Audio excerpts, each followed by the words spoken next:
Во 92 година се случи втор државен удар. Во август 92 година падна владата на Никола Клюсев. Што требаше да се случи тогаш? Според уставниот закон, по членот 10 требаше да се распишат нови парламентарни избори. Членот 10 кој вели следново. Собранието на Република Македонија во постојниот пратенички состав, председателот на Република Македонија и владата на Република Македонија продолжуваат да ги вршат функциите со права и должности утврдени со уставот до одржувањето на новите избори. Појасно. Да. Тука на екранот сега имаме мислење едно на професорот Шкарич, да. Кој едноставно вели што? Па вели дека морало да има вонредни избори, дека не може да се избира нова влада без предвремени избори. Сега, не само што немаше предвремени избори, туку што се случи? Глигоров играше мајтап со додолување на мандатот. Го додели прв мандатот на ВМРО ДПМНЕ како победничка партија, според член 90, така го толкуваше од уставот.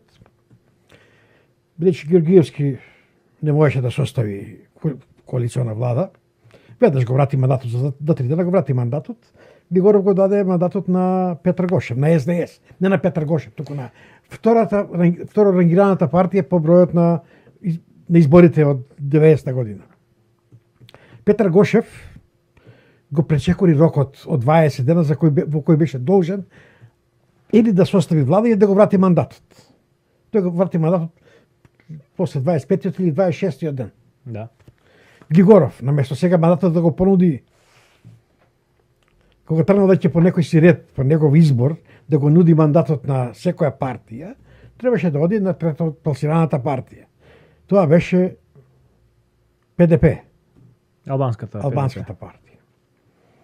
Тој беше свесен дека тоа го стори, дека ќе биде голем револт кај луѓево, затоа што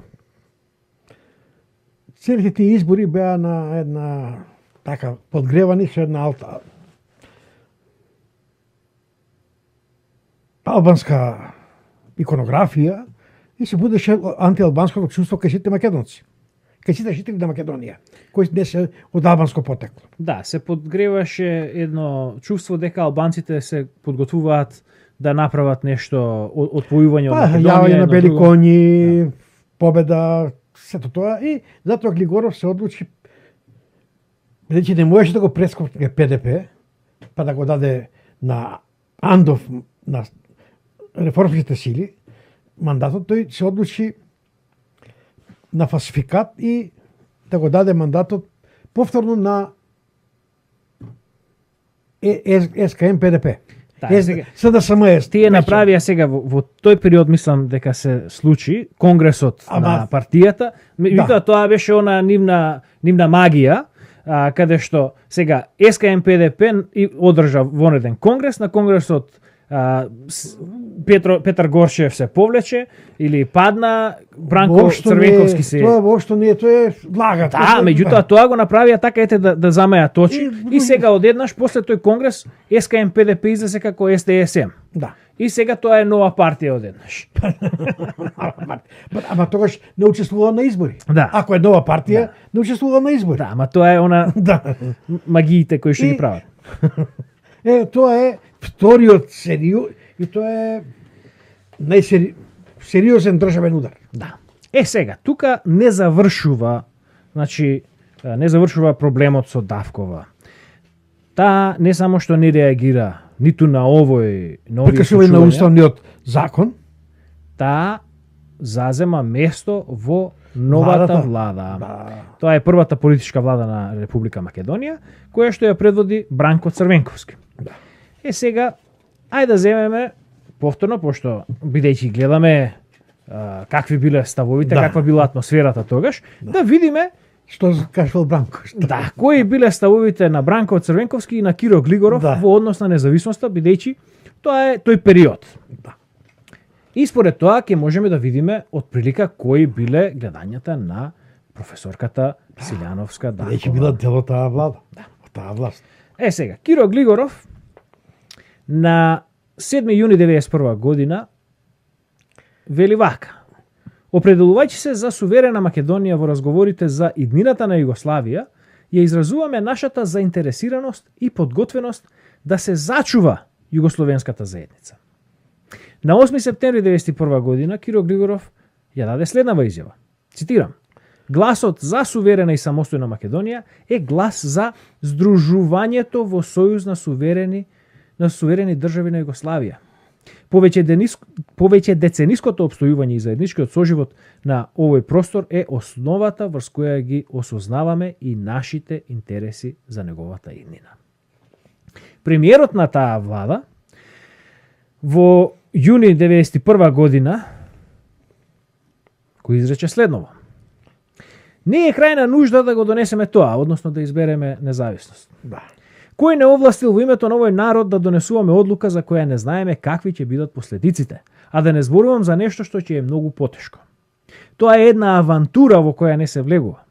Една борба за која никој не знае какви резултати ќе донесе. А тоа е борбата за признавање на меѓународно правен субјективитет. Во овој момент на Македонија не и требаат некои храбри потези. Значи, повторно и тука гледаме многу пројугословенски ставови. Да.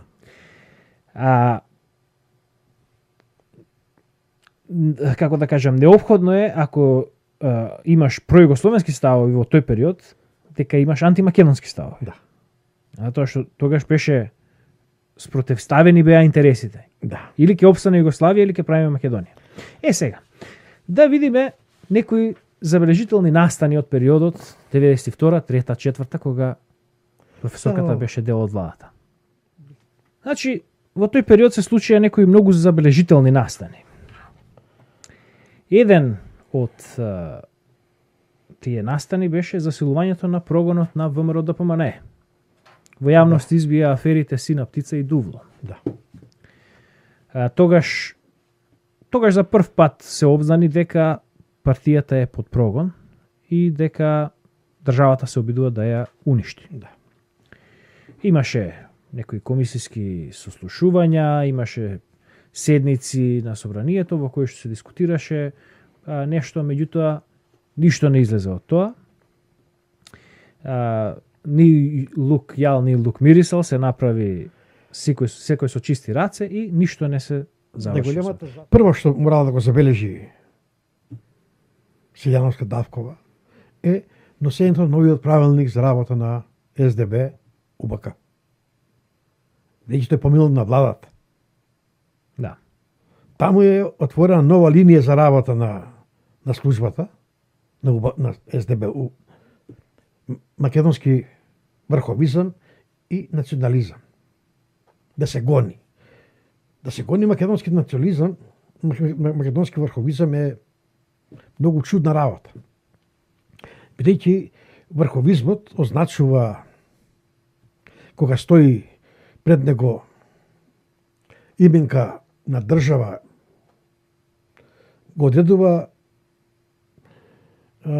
како таа група на луѓе кои го поддржуваат, која е прогонувана за тој врховизам, да кажеме бугарски, грчки, југословенски, српски, македонски, во која држава или спојување со некоја држава или формирање на држава како што беше формирање осамостојување на Македонија, го гледа решението на македонското прашање. Значи сите ние кои бевме прогонувани по линија македонски врховизам сме прогонувани заради тоа што сакавме самостојна македонска држава. И тоа е дискутирано на влада. За да помине и да како предлог на влада и да се усвои. Да, тоа се одредбите кои се донесуваат во 92 година. Да. Потоа објавување во таен службен весник, во посебен службен весник. За тоа не е кршење на уставот. И за тоа премолчува Силјановска Давкова, тогаш, како член на владата. Да. Значи тогаш кога имала прилика да реагира за прогонот на ВМРО ДПМН, таа не направила ништо. Вториот битен момент кој што се случува во периодот на таа влада е почетокот на процесот на менување на името на републиката. Односно тоа се случи во април 1993 година со влезот на поранешна Југословенска република Македонија во Организацијата на Обединети нации. И тогаш немаше никаков испад на господјата Давкова.